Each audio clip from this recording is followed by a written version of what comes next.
Hi everyone, and welcome to the video that I have for section 7.3, finding volume using the shell method.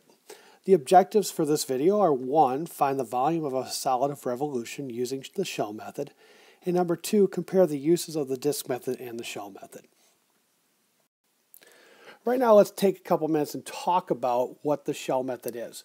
One thing I like to do when I want you, in terms of visualizing this, in terms of how you find the volume. Think back to when you were a little kid, when you played with those nesting cups, or even, they were the cups that would sit inside of each other, so they would stack in, and eventually you would get smaller and smaller, and they would kind of fill up. That's the idea behind these shells. We have a region right here that we're going to take that and revolve it around a vertical line. In this case right now, we'll just let it be the y-axis. And what happens here is that I have a rectangle that we have right here, and that rectangle is going to be rotated around. And as it's rotated around, it's going to create a shell. So you're going to get that here, and the same thing with this.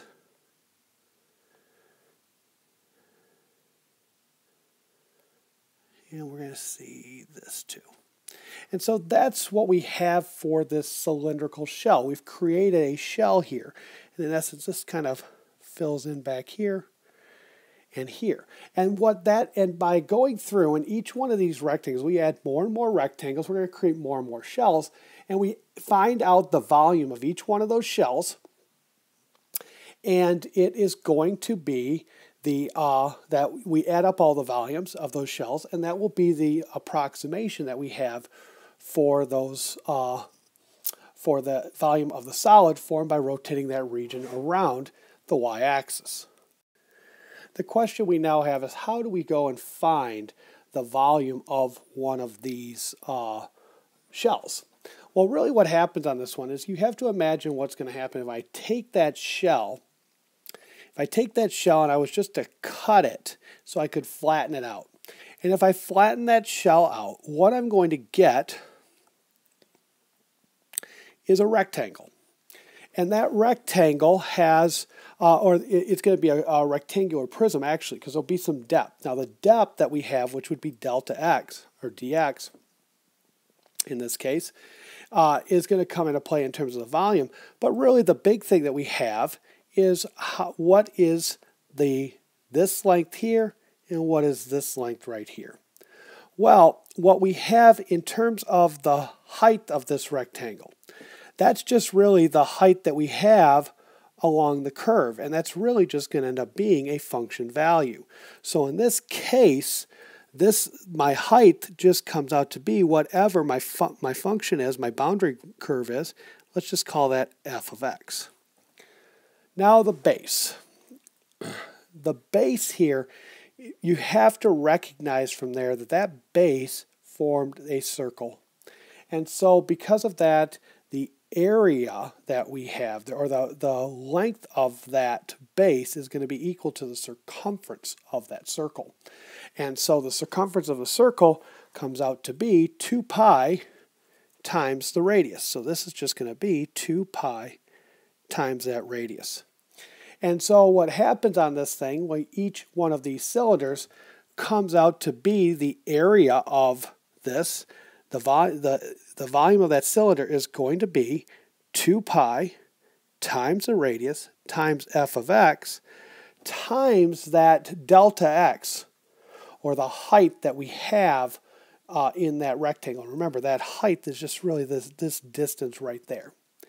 And so when we take all these cylinders together, and as delta x gets smaller and smaller, we get what is known as the shells, the way we can go through and find the volume using shells.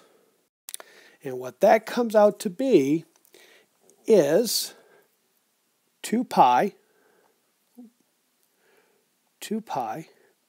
times the integral from a to b of my radius times the height. And in terms of this thing, if we are going to go through, if I'm rotating around a vertical, if I have a vertical axis, then we are going to integrate with respect to x.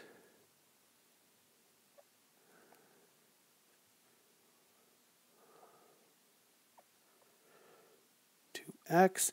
And if we have a horizontal axis, I will integrate with respect to y.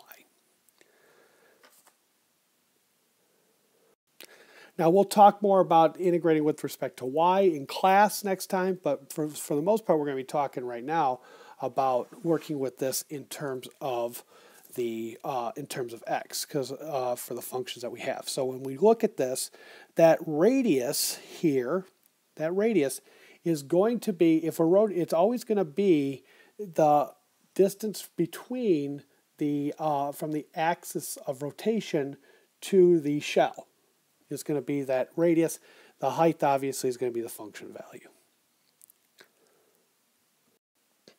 Let's take a look at an example here. What we're going to do is we're going to take this region. This region is bounded by 6x minus x squared and g of x is equal to x. So this right here is the 6x minus x squared. There's the line y equals x. And what I know on this case is that my intersection points are at 0 and the point 0, 0 and the point 5, 5. So we have the point 0, 0 and we have the point 5, 5 as our intersection points. So that's going to come into play for when we set up this integral. Now one thing I'm going to do right now is I want to kind of draw one of these, just a representative rectangle here. And so our rectangle is going to be here. There's our rectangle. And what we're going to have here, which is important to remember here, is that the base of this rectangle is going to be the delta x or dx, and the height here is the difference between these two curves.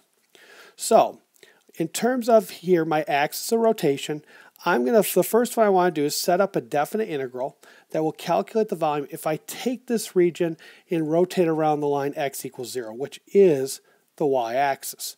Well, I know I'm going to use shells, and so that shell method tells me that this definite integral is going to be 2 pi times the integral. Now, our lower limit of integration is our x value that has the one intersection point is 0, the other one is 5. Now my radius. The radius of each shell is going to be the distance from the axis to the edge of the shell. Well, that distance just comes out to be whatever x is. So in this case, my radius is x, and the height of my rectangle is going to be the top function minus the bottom.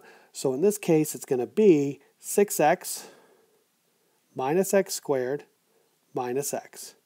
And I'm going to do this with respect to x. And if I simplify that, that just comes out to be 2 pi times the integral from 0 to 5 of, it's going to come out to be 5x squared minus x cubed dx. And I got that by combining the like terms I have here and here. 6x minus x is 5x, and then distributing the x inside as well. Now let's take a look at what happens when I change the axis. Now I'm going to rotate this time, instead of around x equals 0, I'm going to rotate around x equals -1. So this time I'm going to be going, if I say -1, if I put -1 there, then I know my axis of rotation now is here. And so when I set this up, it's going to be 2 pi times the integral from 0 to 5. Now my radius in this case. My radius is no longer x. It's going to be x plus 1. It's going to be 1 more than what x is because I've taken the x values. It's just going to be that distance. And we're adding on that distance right there. So it's going to come out to be x plus 1 times, again, my height stays the same. It's going to come out to be that 6x minus x squared minus x dx. And I can simplify that. Now, I probably wouldn't take it to this point. I'd just keep it in that form right there. And I could multiply it out if I wanted to, if that would help me out. But in this case, I'll just stop with this one right here. Now, the next one we have is, instead of at rotating around the x equals 0 or x equals -1, something that's to the left of the region, this time I'm going to look at what happens when I rotate around something to the right. So this time we're going to rotate it around that point right there, x equals 6, or that vertical line. Now in that case, we're still going to be dealing with the formula stays the same. The shell formula is 2 pi times the integral from 0 to 5, because that's what we're going to do. But this time, my radius is not x minus 6, because that would end up being a negative value, and the result would then give me a negative volume. Remember what we had when we dealt with this with the disc and washer, we were squaring that radius. And so whether it was positive or negative, it will always come out to be positive.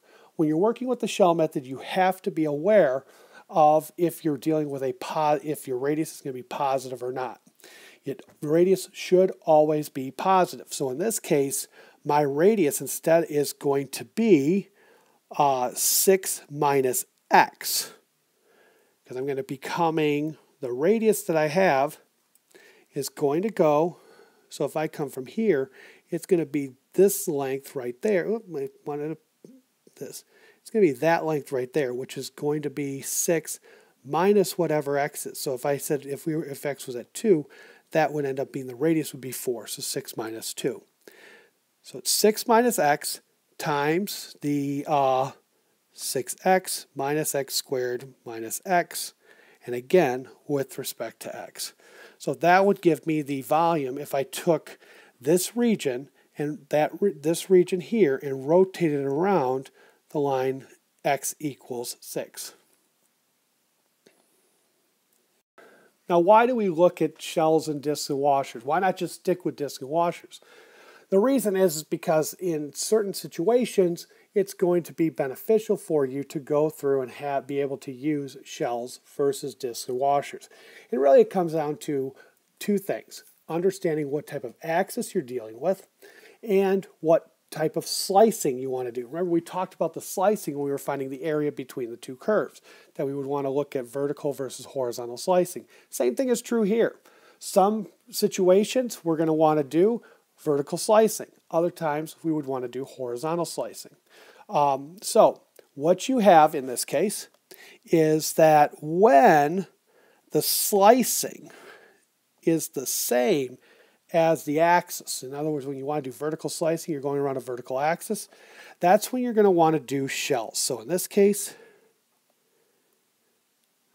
we're going to do shells when I have a vertical axis and I want to do vertical slicing.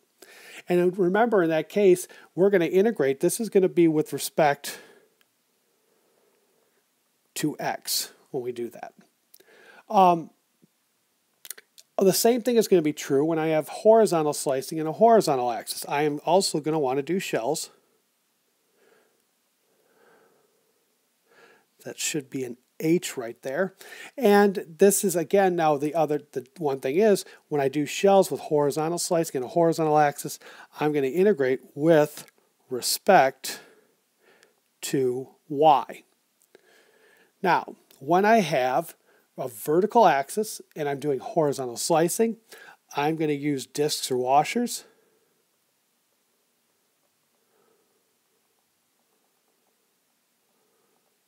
And that is going to be with respect to y.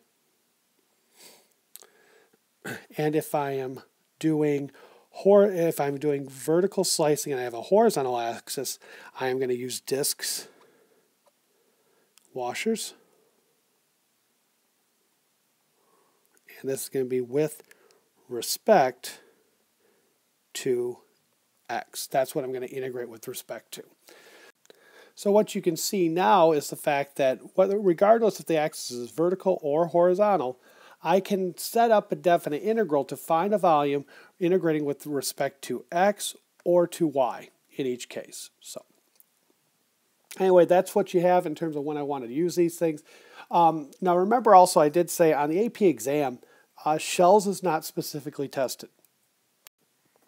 That being said though, they will not penalize you for using correct mathematics. So if on the AP exam you see a problem, that, like especially a free response, where they want you to go and find a volume of the solid and you realize that, boy, this would be a lot easier using shells, you may use shells. You do not have to use the disc or washers on that.